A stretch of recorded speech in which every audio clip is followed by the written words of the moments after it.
Back at you with another gel test video here today.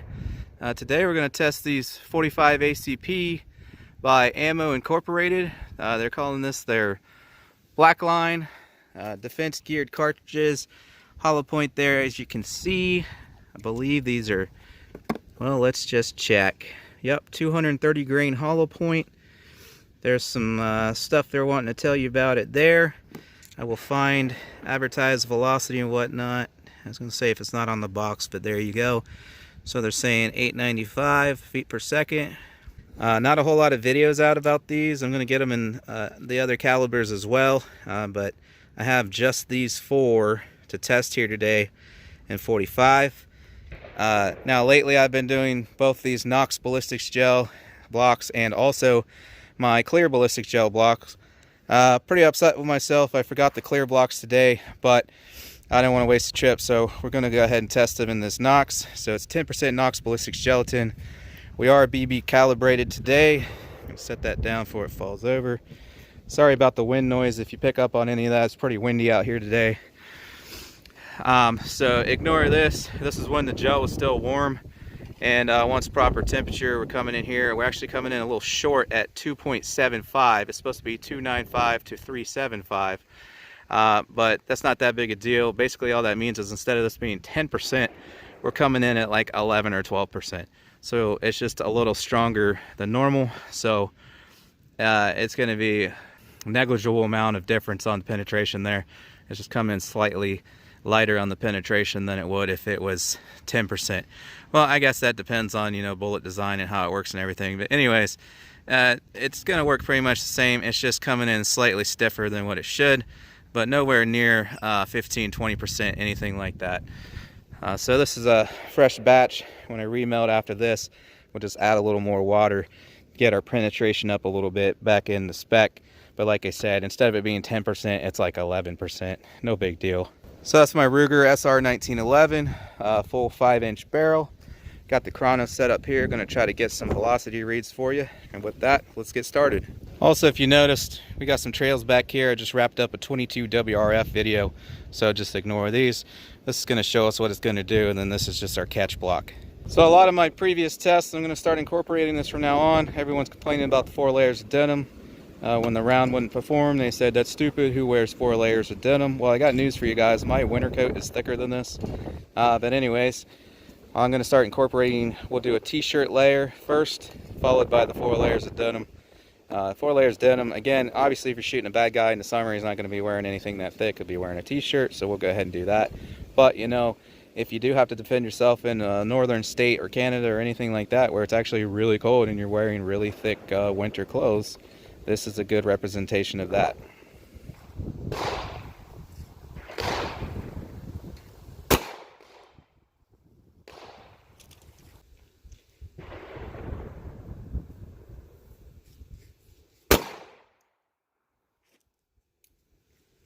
Alright, so we got 926 feet per second on the first shot, 924 on the second. First shot came in a little high there. There's your wound channel from it. Right there, the first one is. Right there's the second. Second one came in a little lower and a little left of the first. You can see it underneath of that one. And again, that's the second one. Let me flip this up, see if maybe we get a little better view here. Didn't mean to get them quite that close. So obviously there's the lower one, so you can see the cavity clear there. And then there's a cavity from the front one on the top where it came in a little high.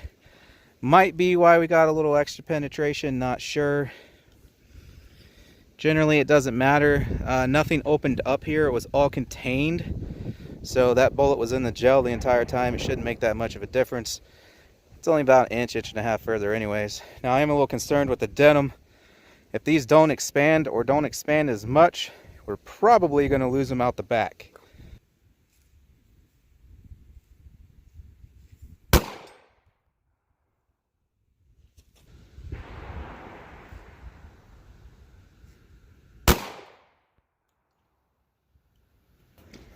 Okay, I seen we came in the 8s there on that first shot, 901 there on that second one. And yeah, they just passed right through. So let me flip this up here. I think this moved some. First shot, second shot, I believe. Something like that. The denim moved on me. First, second. So there's the first shot right down the middle. Still a pretty decent wound cavity though. So let's see, where'd that go from there? I think these blocks shifted while I was shooting them. There we go. That's lined up now. First shot. Zipped right out the back. Second shot. And you can see where it dug the denim all the way through. Out the back. Now, those are pretty big cavities still. So I'm gonna go with, they expanded some. But not enough to where they stopped in the gel. So they just went right out the back. If it was FMJ, you wouldn't have that large of a wound cavity. So they did still open some, even through the 4 layers. I wish I had longer blocks for you guys. This is like 22 inches. I'll get a tape measure on you and show you that real quick. But unfortunately, yeah, through the denim, they didn't open as much, which is pretty typical. Unless you have really good rounds, which is why that's a really good test. Because, like I said, if you're shooting a guy middle of winter, you know, robberies happen in the winter too. And you're somewhere where it's really cold, really thick clothing. It's nice to know that your particular carry load's still going to work. These ones through denim, definitely seeing reduced performance. Okay, there's your measurement. So like I said, they're plenty long to catch something that works properly. Because, you know, 12 to 18 inches of penetration is what they say you want to go for. So obviously we're at over penetration at this point. You can see there, it depends on where it comes and goes, because the edges of these are tapered slightly.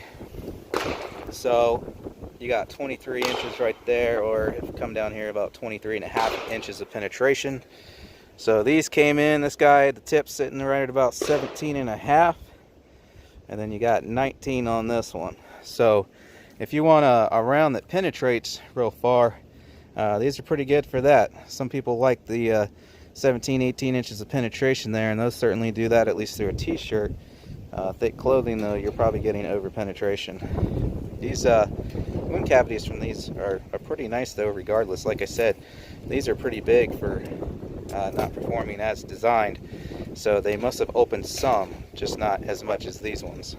Alright, so this one on the left was the first shot through the t-shirt, which we did get a little extra penetration than the second shot, but that is because it did not open quite as largely as the second shot did. So that's why your second shot came in an inch, inch and a half shorter. So first shot, second shot there.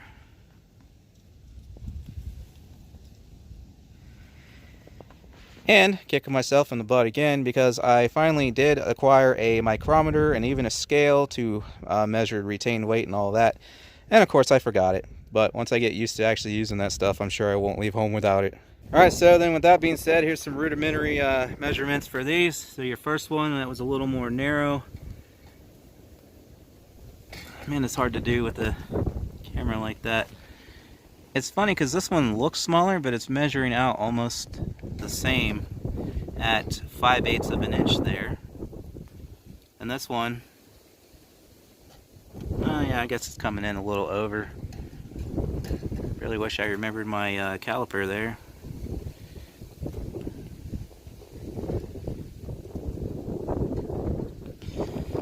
Anyways, this one's coming in just a little over, as you can see there. So I got about 5/8 of an inch on that first one, and a little bit more on the second one. So, like I said, not a bad option if penetration's what you want. If you want deep penetration and still get expansion, there you go. Obviously, some other 45 rounds open up much wider, but then you get less penetration. That's kind of how it works. The wider it opens, the more resistance there is, so you get less penetration. So these did fully open, at least through the t-shirt, but they didn't expand in size that much more, and that's why you get the longer penetration. So if you want a good penetrating round on a budget, those might be something to consider. There's that one wound cavity for reference. It's coming in about 1.5 inches there, total diameter across. Anyways, thanks for watching, guys, and I hope to see you on the next one.